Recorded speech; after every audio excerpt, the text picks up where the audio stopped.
Hi viewers, welcome to our Tack My Food channel. இன்னைக்கு நம்ம என்ன பார்க்க போறோம்னா கேரளா ஸ்டைல்ல ஒரு கடலை கறி பண்ண போறோம். வாங்க எப்படி பண்றதுன்னு பார்க்கலாம். அதுக்கு ஃபர்ஸ்ட் நம்ம ஒரு சின்னதா ஒரு மசாலா ரெடி பண்ணோம். அதுக்கு 2 காஞ்ச மிளகாய் ஆட் பண்ணிக்கிறேன். இப்போ நெக்ஸ்ட் நம்ம இதல தேங்காய் ஆட் பண்ணிக்கலாம். தேங்காய் ஆட் பண்ணி ரொம்ப நேரம் ஃப்ரை பண்ண அவசியம் இல்லை. ஒரு 2 மினிட்ஸ் பண்ணா போதும். ஏன்னா அப்பதான் இதோட ஸ்மெல்லும் டேஸ்டும் ரொம்ப நல்லா இருக்கும். இப்படி பண்றதுனால நம்ம கடலை கறி ரொம்ப டேஸ்டா இருக்கும். நம்ம பச்சையா தேங்காய் ஆட் பண்றதை விட இந்த மாதிரி ஒரு 2 மினிட்ஸ் பண்ணா போதும். ரொம்ப ஃப்ரை பண்ணணும் அவசியம் இல்லை. ஜஸ்ட் இது ஒரு 2 மினிட்ஸ் மட்டும் இதே மாதிரி ஃப்ரை பண்ணி எடுத்துக்கங்க. இது இப்போ ரெடி ஆயிடுச்சு. இப்போ இத நம்ம ஃபைன் பேஸ்டா அரைச்சு எடுத்துக்கலாம். ஓகே வாங்க இப்போ நம்ம கடலை கறி ரெடி பண்ண ஸ்டார்ட் பண்ணலாம். அதுக்கு ஃபர்ஸ்ட் ஒரு பாத்திரம் வச்சிட்டு அதுல இந்த மாதிரி எண்ணெய் ஆட் பண்ணிக்கலாம். ஓகே எண்ணெய் சூடாயிடுச்சு. இதில் இப்போ நம்ம கடுகு ஆட் பண்ணிக்கலாம். இந்த மாதிரி ஒரு 5 பூண்டு எடுத்து கட் பண்ணி வச்சுருக்கேன். இப்போ இதையும் ஆட் பண்ணிக்கலாம். அடுத்ததாக கருவேப்பிலை வச்சுருக்கோம். இப்போ இதையும் ஆட் பண்ணிக்கலாம். இப்போ 2 வெங்காயம் எடுத்து கட் பண்ணி வச்சுருக்கேன். இப்போ இதையும் ஆட் பண்ணிக்கலாம். இதில்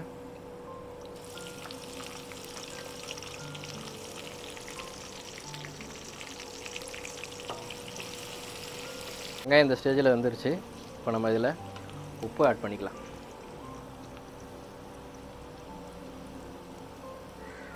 ஒரு டீஸ்பூன் உப்பு ஆட் பண்ணி நல்லா மிக்ஸ் பண்ணிக்கங்க. இப்போ ஒரே ஒரு தக்காளி எடுத்து கட் பண்ணி வச்சுருக்கேன். இதையும் ஆட் பண்ணிக்கலாம். ஓகே தக்காளி இந்த மாதிரி நல்லா மசிஞ்சிருச்சு. நம்ம இந்த ஸ்டேஜில் மசாலாலாம் ஆட் பண்ணிக்கலாம். அதுக்கு ஃபஸ்ட்டு மிளகாத்தூள் 2 டீஸ்பூன், டேபிள் ஸ்பூன் இல்லை டீஸ்பூன்.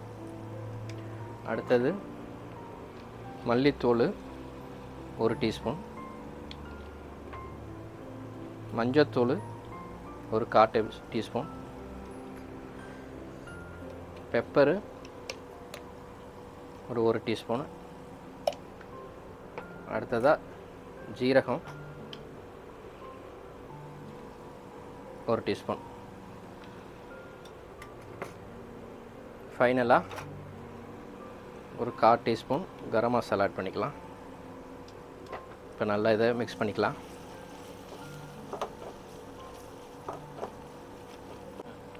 இப்போ இந்த மசாலா பச்சை வாசம் போகிற அளவுக்கு நல்லா இதை வந்து ஃப்ரை பண்ணிக்கலாம்.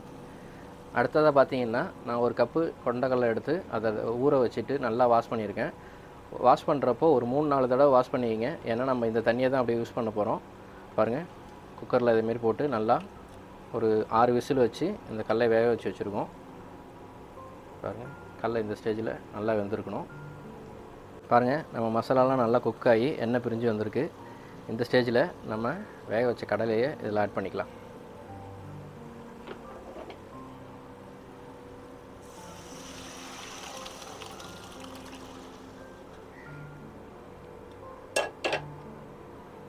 நம்மளுக்கு இதில் 2 பெனிஃபிட் இருக்குது. இன்னொன்று இதை தண்ணியோடு சேர்க்கறதுனால நிறைய சத்து இருக்குது. ப்ளஸ்ஸு இன்னும் நல்ல டேஸ்ட்டு இது ரொம்ப கூடுதலாக கொடுக்கும் இந்த தண்ணியோடு ஆட் பண்ணுறதுனால. இப்போ இதை நல்லா கொதிக்க வச்சுக்கலாம். பாருங்கள் இது இப்போ நல்லா கொதித்து எண்ணெய்லாம் பிரிஞ்சு வந்துருச்சு. நம்ம இந்த ஸ்டேஜில் நம்ம தேங்காயும் மிளகாவும் வறுத்து அரைச்சி வச்சுருந்தோம் இல்லையா, அதை இப்போ ஆட் பண்ணிக்கலாம்.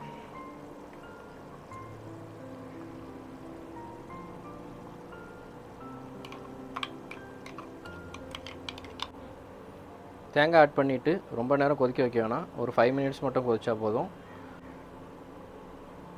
இப்போ இது நல்லா கொதிச்சிக்கிட்டு இருக்கட்டும். இப்போ நம்ம ஃபைனலாக தாளிக்கிறதுக்கு ரெடி பண்ணிக்கலாம். அதுக்கு ஒரு பேனை வச்சுக்கலாம். உள்ள இதில் கொஞ்சமாக எண்ணெய் ஆட் பண்ணிக்கலாம். இதில் 1 டீஸ்பூன் கடுகு ஆட் பண்ணிக்கலாம்.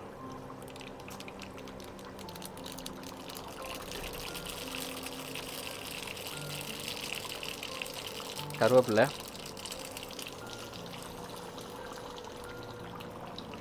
ஒரு 6 சின்ன வெங்காயம் எடுத்து கட் பண்ணி வச்சுருக்கேன். இதையும் ஆட் பண்ணிக்கலாம்.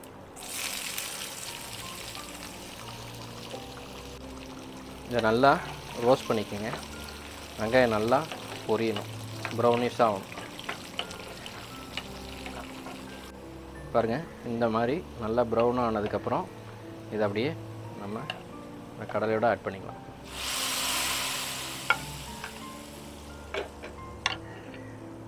அவ்வளோதான், நம்ம சூப்பரான கேரளா ஸ்டைல் கடலைக்கறி ரெடி ஆகிடுச்சு. வாங்க இதை சர்வ் பண்ணி டேஸ்ட் பண்ணி பார்க்கலாம். நம்ம கடலைக்கறி ரெடி ஆகிடுச்சு. வாங்க இப்போ இதை டேஸ்ட் பண்ணி பார்க்கலாம்.